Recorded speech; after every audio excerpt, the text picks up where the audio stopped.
belajar tentang PAI bersama saya. Sekarang kita akan belajar sosiologi ekonomi. Mungkin dengan ini kalian bisa lebih paham bagaimana sebuah dosen yang awalnya religius sekarang jadi kelihatan agak ini ya. Apa?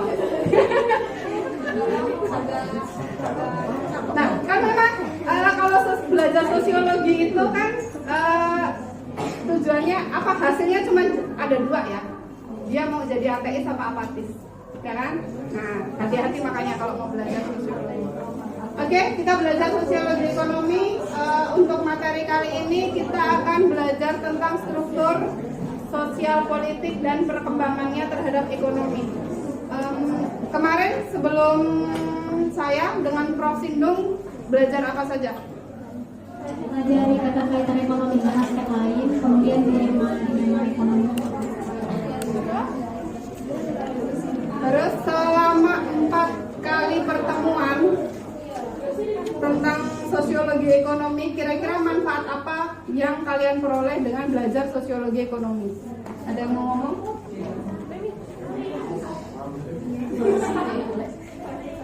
Manfaat dari sosiologi ekonomi, Bu. Mungkin kita dapat menarik investor-investor yang ingin bekerja sama dengan kita, lebih mudah cara bersosialisasinya, Bu. Mungkin itu, Bu. Ada lagi manfaat lain yang bisa dirasakan ketika belajar sosiologi ekonomi? Silakan. Selama saya yang kemarin belajar dengan Pak Sindung, saya mendapatkan manfaat mencari keuntungan tapi tetap memperhatikan sosial. Bagus ya jawabannya. Bagaimana kita tetap berusaha mencari keuntungan tapi kita memperhatikan masyarakat yang sebagai objek. Ada lagi yang mau menambahkan? Satu lagi yang merasakan manfaatnya? Oke. Jadi selama saya mempelajari sosiologi ekonomi, saya mendapatkan ilmu bahwa dari Pak Sindung, beliau menjelaskan bahwa ada beberapa fenomena yang tidak bisa dipecahkan oleh orang-orang yang ahli dalam bidang ekonomi, namun bisa dipecahkan dalam orang-orang yang mempunyai bidang sosial seperti psikologi.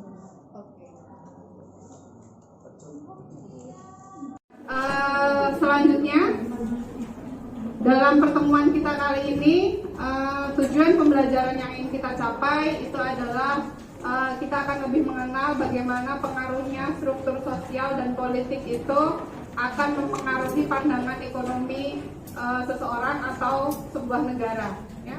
Kita bagi ya kelasnya ya, sudah ada ini pembagiannya, sudah ada worksheet yang ingin saya bagi. Ini di sini ada kelompok Indonesia, ada kelompok sosialis yang nanti akan membahas tentang bagaimana sistem perekonomian sosialis komunis dan realitasnya di Cina seperti apa. Saya pengen lihat di situ. Terus nanti pandangan gender, apakah mempengaruhi seperti di Cina itu sudah ada kesetaraan gender atau belum, dan itu bagaimana perkembangan ekonominya dengan adanya ketimpangan gender tersebut. Terus juga di Amerika seperti apa, saya juga pengen lihat. Dan terakhir saya juga pengen melihat dari aspek agamanya, apakah mempengaruhi di mana sistem religi masyarakat juga mungkin bisa mempengaruhi perilaku ekonominya. Saya pengen lihat di situ ya. Oke, saya bagi worksheetnya ya.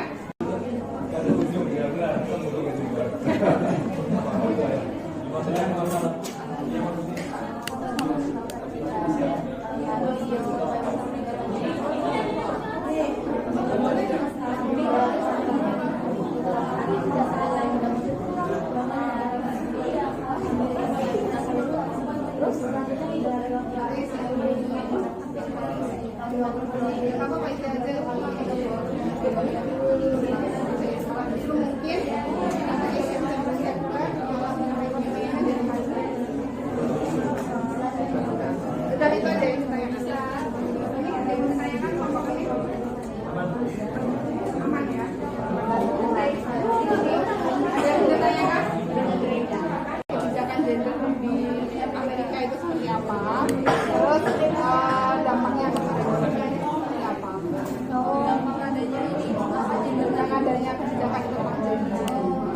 kayaknya kalau liberal itu dia udah imbang belum sih ininya apa namanya antara kesempatan untuk laki-laki dan perempuan. Tapi kan ceritanya kayaknya masa Trump ini kan Amerika nggak kolaps kan?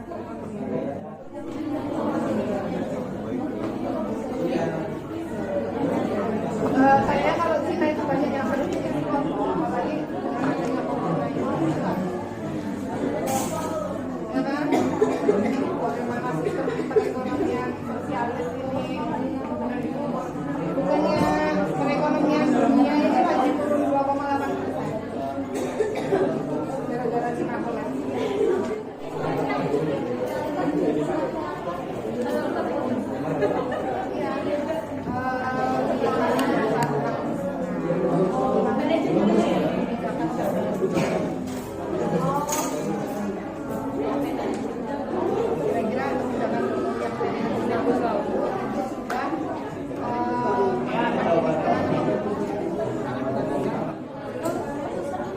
Oke, sudah selesai? Belum, Bu.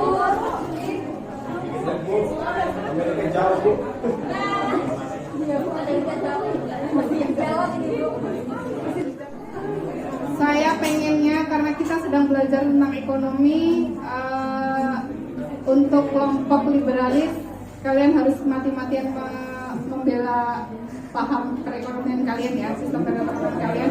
Dan untuk kaum sosialis, tolong jaga baik-baik martabat sosialisnya. Oke, siapa yang mau mulai? Liberalis satu dulu atau sosialis satu dulu? Nanti jalan yang nomor kelompok satu untuk liberalis dan sosialis, terus nanti kelompok dua liberalis sama sosialis.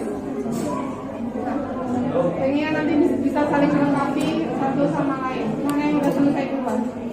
Sosialis sudah selesai? Kami dari kelompok sosialis 1 ingin mempresentasikan hasil diskusi kami.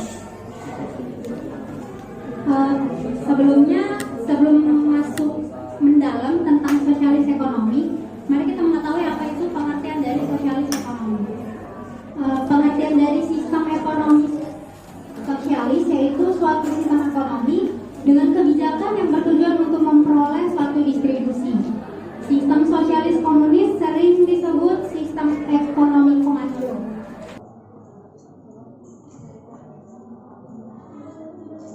Sistem perekonomian yang menghendaki kemakmuran masyarakat secara merata dan tidak adanya penindasan ekonomi. Segala keputusan mengenai jumlah dan jenis barang ditentukan oleh pemerintah. Kemudian faktor-faktor yang mendukung sosialis yaitu adanya revolusi industri, adanya kaum berbisnis dan pemerintah, munculnya pemikiran baru yang lebih rasional. Kemudian prinsip dasar sistem ekonomi sosialis komunis adalah pemilikan harta oleh negara, seluruh bentuk produksi dan sumber pendapatan menjadi milik masyarakat secara keseluruhan, sehingga hak individu tidak diperbolehkan.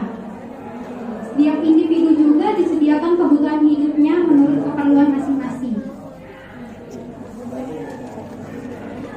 Pada masa Xi Jinping banyak melakukan pembangunan dan terobosan baru untuk memperkokoh pertumbuhan ekonomi Tiongkok, dimulai dengan menambahkan 2 digit dalam anggaran pembangunannya. Selanjutnya, upaya pemerintah untuk membatasi pemberian pinjaman berisiko merapikan industri dan mengendalikan harga rumah.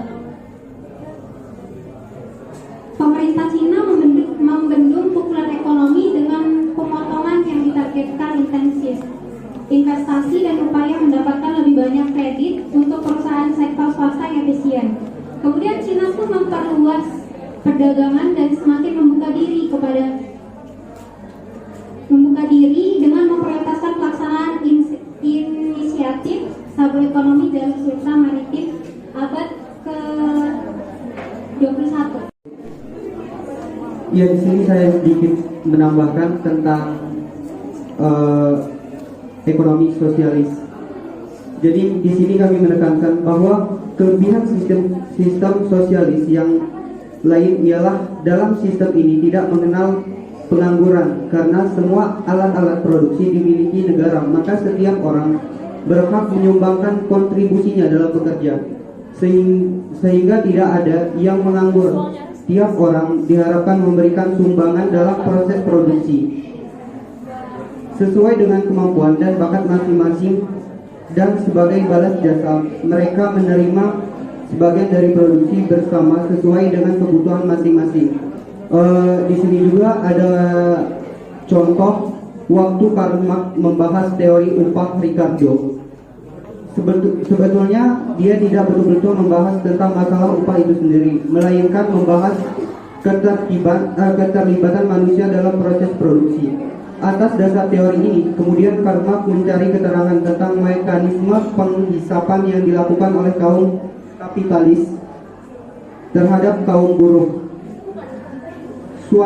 Suatu dunia dapat hidup saling berdampingan secara damai tanpa ada penindasan dari suatu kelompok terhadap kelompok lain. Terima kasih. Wassalamualaikum warahmatullahi wabarakatuh. Luar biasa sekali presentasi dari teman kalian. Intinya adalah bagaimana sebuah perekonomian itu diatur dalam satu komando. Jadi ibaratnya ketika satu lapar, yang lain nggak boleh kenyang, ya. Oke. Lanjut untuk liberalis. Kami mewakili dari kelompok liberal, yaitu khususnya membahas tentang perekonomian kapitalis yang ada di Amerika. Yang pertama, kita harus tahu dulu apa itu perekonomian liberal ataupun kapitalis. Sistem ekonomi liberal kapitalis adalah sistem ekonomi yang aset-aset produktif dan faktor-faktor produksinya sebagian besar dimiliki oleh sektor individu ataupun swasta. Dalam perekonomian liberalis kapitalis, setiap warga dapat mengatur nasibnya sendiri sesuai dengan kemampuannya. Semua orang bebas bersaing dalam bisnis untuk memperoleh laba sebesar-besarnya dan bebas melakukan kompetisi untuk memenangkan persaingan bebas. Lalu bagaimana sih kondisi sistem perekonomian liberal di Amerika Serikat pada masa Presiden Donald Trump? Kelompok kami telah menemukan dari berbagai bidang. Yang pertama adalah pertumbuhan ekonomi di Amerika tetap menargetkan pertumbuhan ekonomi tahun sebesar 4%. Lalu kebijakan TPP menarik diri dari Trans-Pacific Partnership dan memastikan bahwa setiap transaksi perdagangan baru berdasarkan kepentingan pekerja Amerika. Lalu yang ketiga adalah renegosiasi NAFTA. Trump berkomitmen untuk renegosiasi perjanjian perdagangan bebas Amerika Utara. Lalu tenaga kerja, Trump menargetkan 10 tahun dari 25 juta pekerjaan. Lalu penurunan tingkat pajak, lalu juga adalah dana masuk untuk imigran, dan tambahannya adalah dari sistem pajak nih. Sistem pajak itu juga si Trump telah berjanji untuk melakukan pemotongan pajak besar-besaran seperti pemotongan pajak perusahaan yang saat ini di Amerika sendiri sudah mencapai 35%. Nah, itulah yang menyebabkan produk kesayangan kita atau produk Apple saat ini itu sampai pindah ke Irlandia karena menghindari pajak tinggi. Lalu selanjutnya kami akan menceritakan tentang realitas sosial kehidupan rakyat Amerika di bidang ekonomi di bawah kepemimpinannya Trump. Sepanjang tahun 2020, ekonomi Amerika turun 2,3% tahun lalu. Sementara ekonomi Tiongkok diperkirakan menambah 6,1% tahun lalu. Pertumbuhan yang sangat baik justru akan dialami oleh negara emerging. Negara emerging itu adalah negara dengan marketplace, dengan perkembangan pasar yang tinggi. Terus seperti negara emerging market itu seperti Eropa, Brazil, dan juga Meksiko. Menurut Chris Williamson, Amerika mungkin berada di posisi rendah sekarang. Bank Indonesia memperkirakan pertumbuhan ekonomi dunia ini hanya akan berkisar 3%. Imbasnya, permintaan ekspor sejumlah negara di dunia turun. Volume perdagangan di dunia hanya tumbuh 2,6% hingga 3,6 tahun. Trump seharusnya mendukung kesepakatan dagang segera tercapai, sebab popularitasnya kalah dari kandidat calon presiden Amerika Serikat. Untuk info teman-teman, sebelumnya Trump ini sempat mengejek kebijakan dari Obama yang mengatakan bahwa dia telah gagal dalam mengatur perekonomian yang ada di Amerika. Sekian yang dapat kami sampaikan.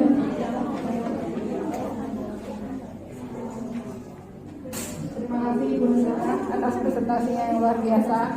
Kami ke benua Amerika Serikat untuk memberitakan Injil. Penduduk asli Amerika sudah punya kepercayaan sendiri, yaitu animisme dan dinamisme.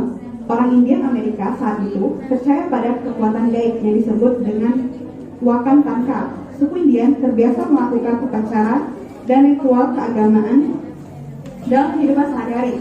Tujuannya untuk meminta penyembuhan orang sakit dan meminta diturunkannya hujan. Terus tokoh pemimpin kepercayaan Indian yang dikenal dengan sebutan Tawa yang dianggap sebagai nabi oleh suku Shawnee. Kemudian dilanjut oleh penjelasan teman saya. Negara yang menganut paham liberalis, tapi biarpun kayak gitu, penduduknya tetap menganggap bahwa agama itu berperan penting dalam kehidupan sehari-hari. Dan Amerika ini termasuk negara sekuler. Sekuler itu agama dan pemerintahan harus dipisahkan. Di Amerika itu ada agama Kristen dan yang didominasi oleh Kristen Protestan, tapi ada juga yang Kristen Katolik. Itu kalau yang Protestannya ada 46,5% dan yang Katoliknya 20,8%. Selain Kristen ada juga agama Yahudi, itu agama non-Kristen. Presentasinya cukup terbesar juga, dia 1,9%. Tapi selain itu ada juga agama Islam, mungkin emang minoritas, itu 0,9% umat muslim. Dan selain agama yang tadi saya sebutkan, ada juga agama Hindu dan Buddha yang dibawa oleh para imigran asal Asia Selatan dan Asia Timur. Orang yang tidak tergabung dalam agama tertentu di Amerika Serikat juga memiliki pengikut yang besar, yaitu ateisme dan agnostisisme. Terima kasih.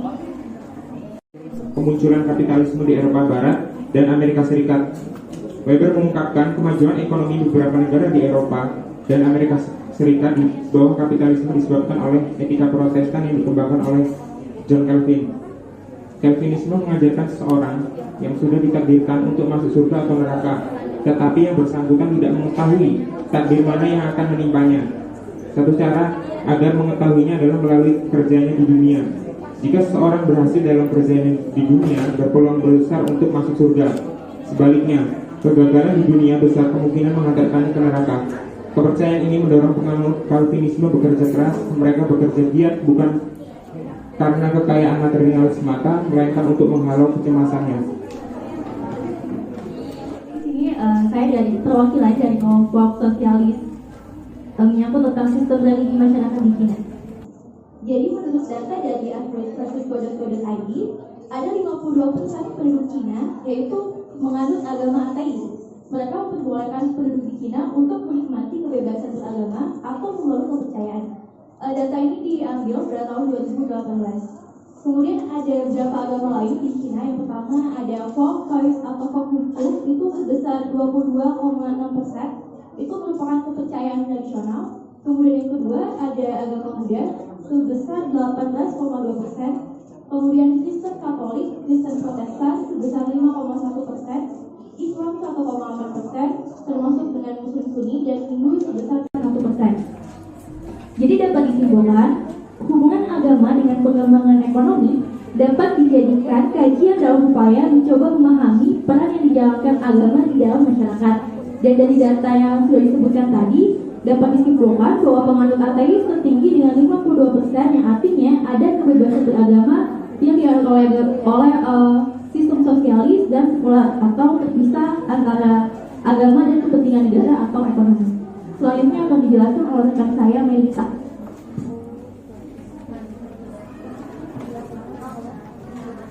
Kemudian saya akan menjelaskan tentang agama yang mempengaruhi perekonomian di China. Dalam penelitian terbaru yang mengukur pentingnya agama di 109 negara yang tercakup seluruh abad ke-20, bahwa hubungan antara sekularisme dengan pertumbuhan ekonomi yang dipublikasikan oleh Sims Advance menunjukkan bahwa penurunan dalam agama mempengaruhi ekonomi masa depan suatu negara.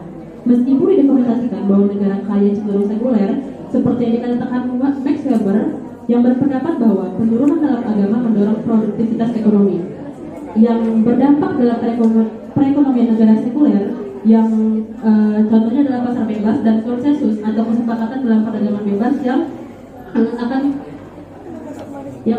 mendapatkan dalam perekonomian negara sekuler. Karena dalam sekuler sendiri menjadikan masyarakat tersebut menjadi masyarakat yang materialis, rasionalis dan juga dan pragmatis. Oke, terima kasih.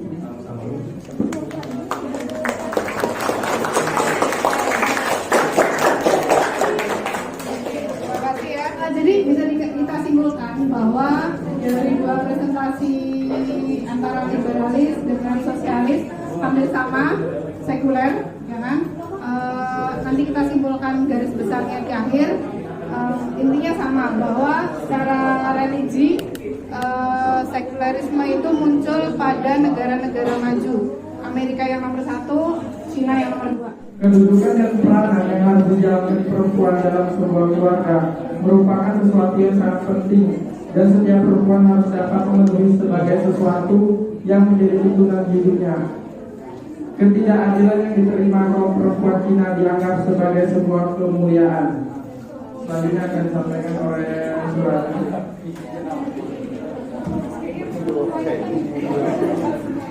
Dalam masyarakat terdapat diskriminasi gender kelahiran bayi perempuan tidak pernah disebut dengan bahagia karena Cina menganut garis keturunan laki-laki.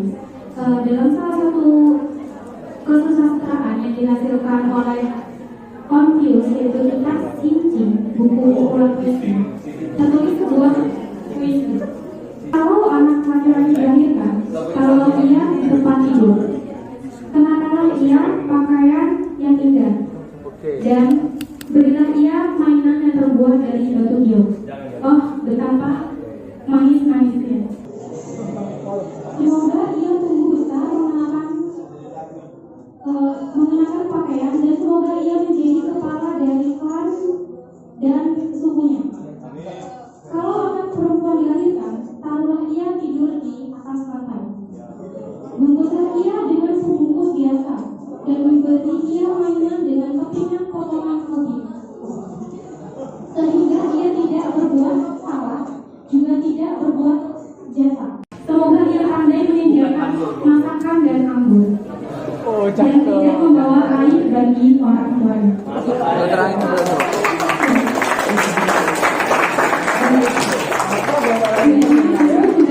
Ternyata jelas sekali diskriminasi anak-anak laki-laki dan perempuan. Selanjutnya tentang perekonomian di Cina akan dijelaskan oleh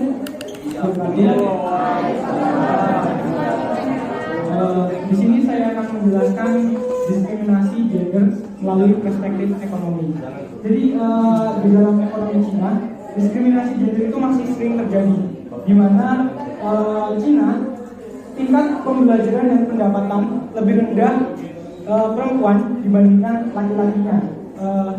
Di dalam pekerjaan, perempuan terdapat kebijakan bahwa perempuan itu pensiun lebih dahulu daripada laki-laki.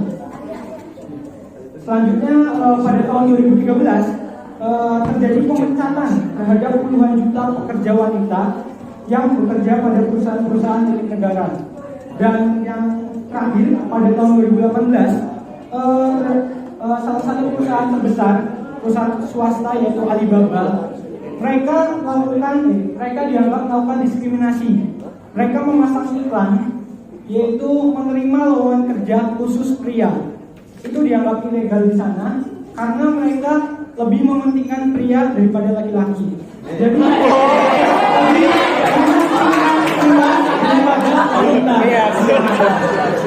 jadi dari contoh yang saya sebutkan tadi bahwa masyarakat Cina itu masih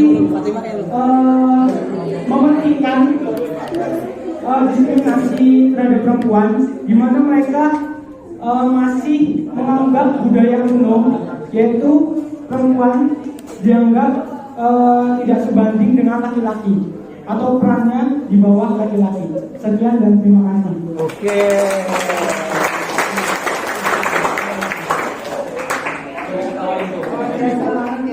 Mewakili kelompok liberalis yang akan membahas tentang perspektif gender dalam perekonomian. Di wilayah sosial, liberalisme berarti emansipasi wanita, penyetaraan gender, pupusnya kontrol sosial terhadap individu dan runtuhnya nilai-nilai kekeluargaan. Perempuan harus memiliki kesempatan yang sama dengan laki-laki dalam bidang ekonomi. Sistem yang selama ini berlangsung membuat perempuan tidak banyak dapat berpartisipasi dalam bidang perekonomian. Ekspektasi masyarakat terhadap mereka yaitu menjadi istri, ibu, dan mengurus rumah tangga adalah hambatannya. Akibatnya, lebih banyak perempuan yang hidup dalam kemiskinan daripada laki-laki. Oleh karena itu, diperlukan kebebasan ekonomi di mana perempuan diberi kesempatan yang sama dengan laki-laki untuk bebas mengejar karir. Pemerintah mendukungnya dengan cara mengeluarkan peraturan dan membangun fasilitas-fasilitas seperti tempat penitipan anak, masa cuti melahirkan, dan fleksibilitas waktu bekerja. Di negara Amerika sendiri kita tahu kan bahwa negara Amerika Serikat itu merupakan negara yang berpaham liberalis. Namun ternyata teman-teman, di sana masih ada juga ketidaksetaraan gender dalam bidang perekonomian yang akan dijelaskan oleh teman saya Afeda. Assalamualaikum warahmatullahi wabarakatuh.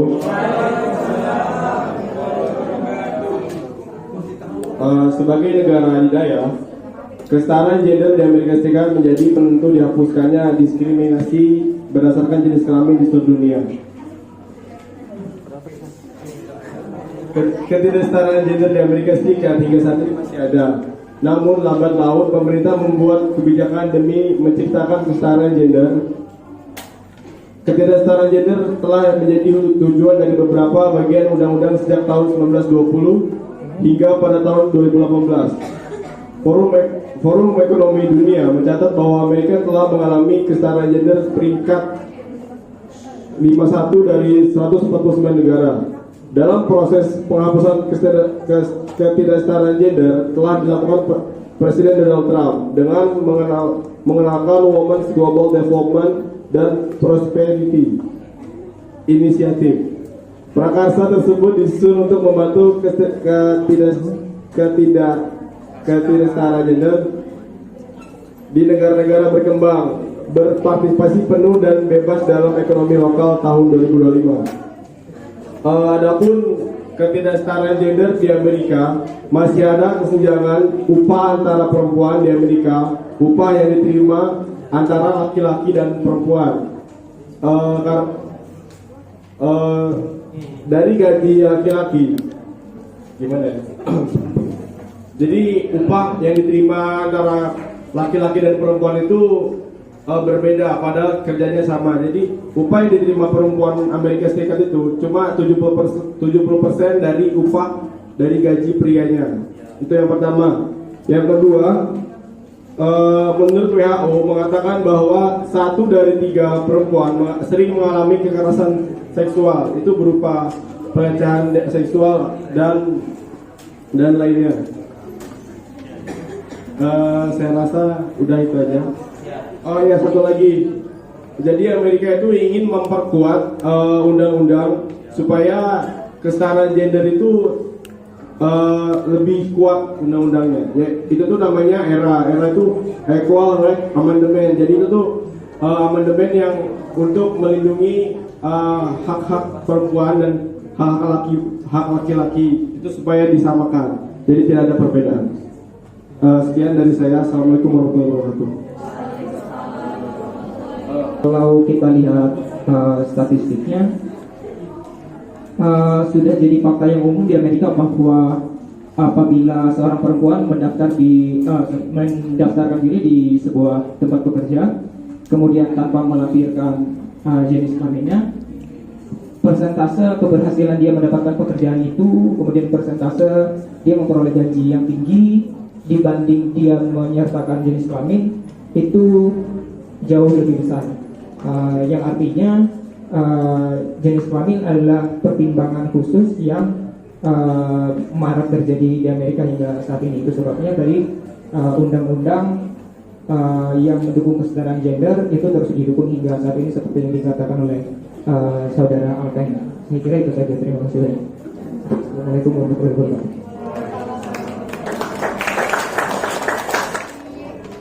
Amerika kan perjuangannya sudah sejak lama ya.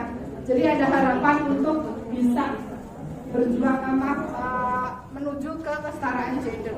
Sedangkan di Cina secara kebijakan aja tidak ada dukungan sepertinya ya. Jadi harapan atau usaha untuk menuju poin kesetaraan gender itu bisa dibilang tidak ada, ya kan? Karena memang masyarakatnya masih berpegang teguh pada kulturnya atau budayanya. Oke, kita lihat bagaimana Indonesia yang memiliki politik bebas aktif. Dia lebih cenderung kemana? Apakah saya kanan atau saya kiri? Kami mengutip dari perkataan Kepala Bappenas, beliau mengatakan bahwa tingkat pertumbuhan ekonomi di Indonesia ini sangat sulit untuk mencapai tingkat 5,5%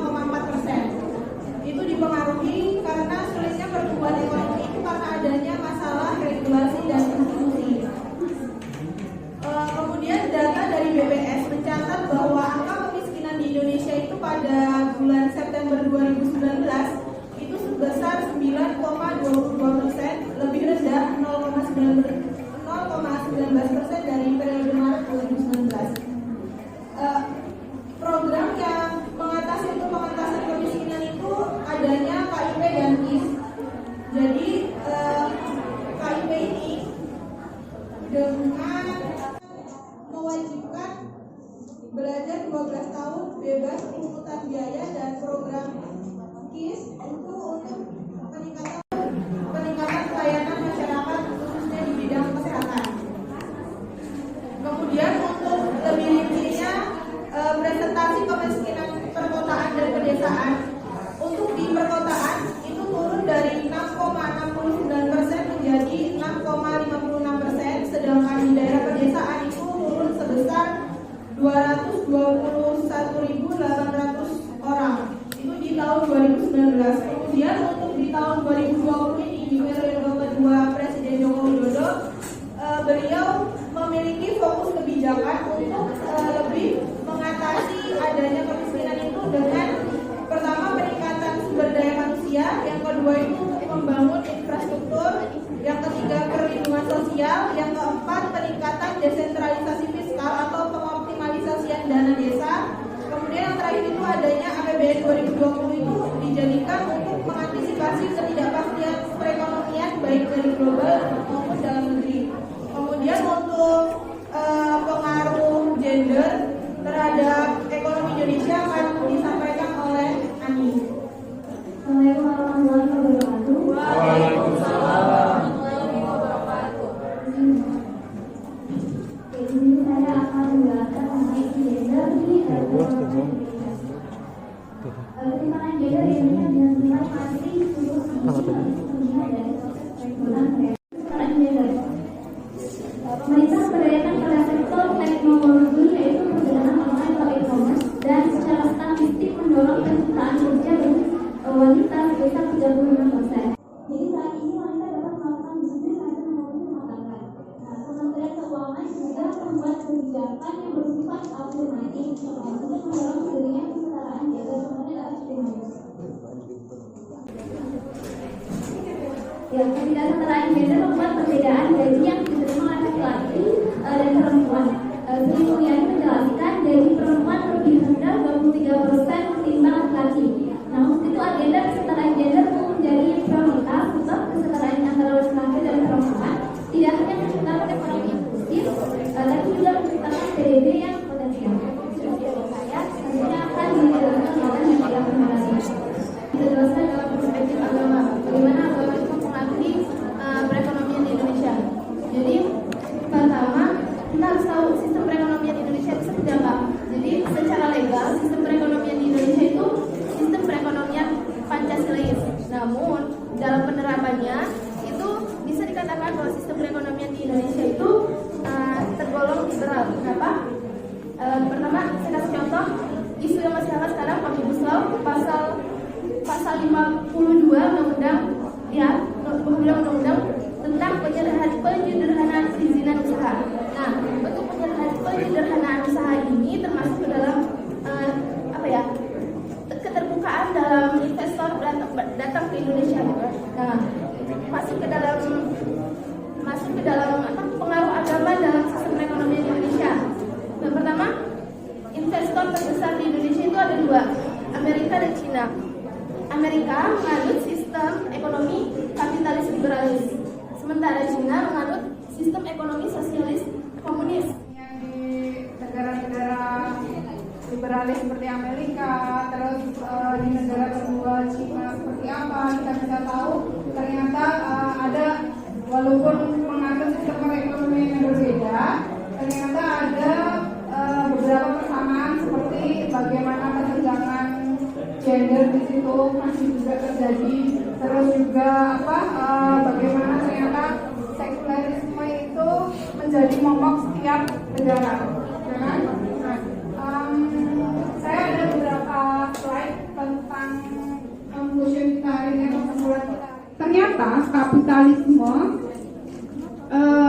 ini semangatnya itu sebenarnya positif ya, walaupun mungkin pada prakteknya terlihat bahwa orang-orang yang memiliki kapital yang tinggi ini masyarakat yang memiliki kapital yang lebih rendah. Ya. Oke, terus slide berikutnya tentang sistem ekonomi sosialis. Ini adalah sistem perekonomian dalam satu komando.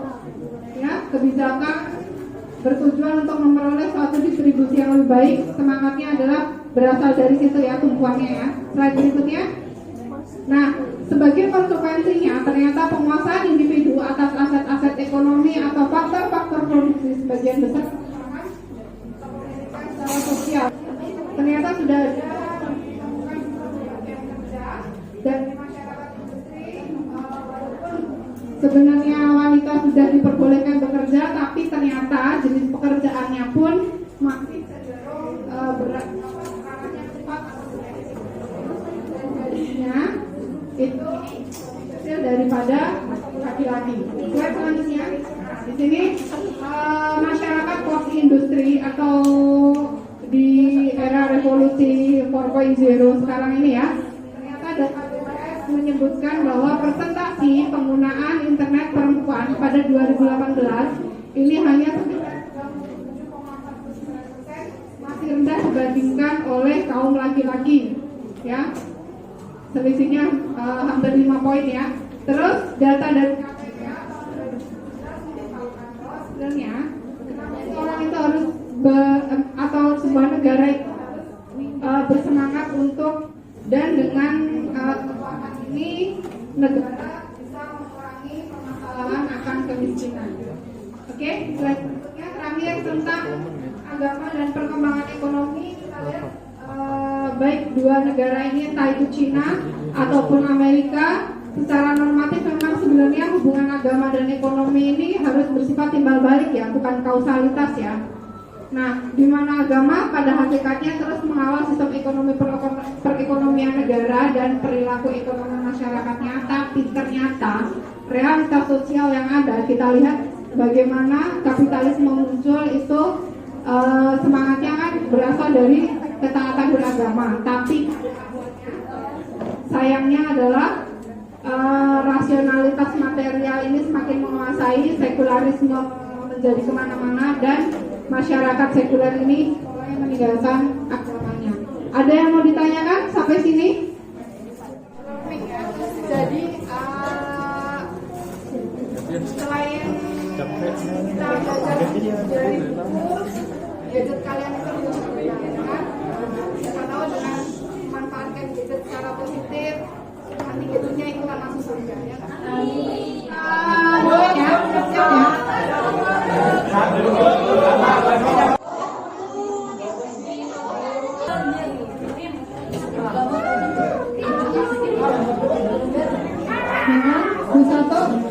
Dalam masyarakat nomaden atau tribal tidak ditemukan sama sekali kesenjangan sosial. Oke, jawabannya adalah salah.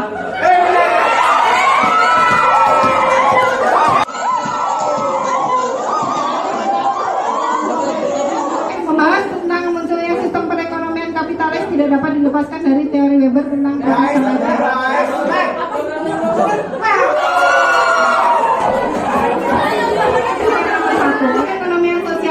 sosialis menghentikan perkembangan ekonomi negara penganutnya. Sistem perekonomian sosialis menghentikan perkembangan ekonomi negara penganutnya.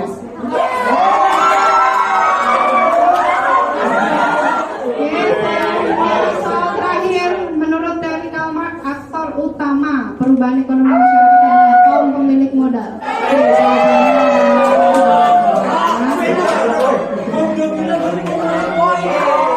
Siapa yang paling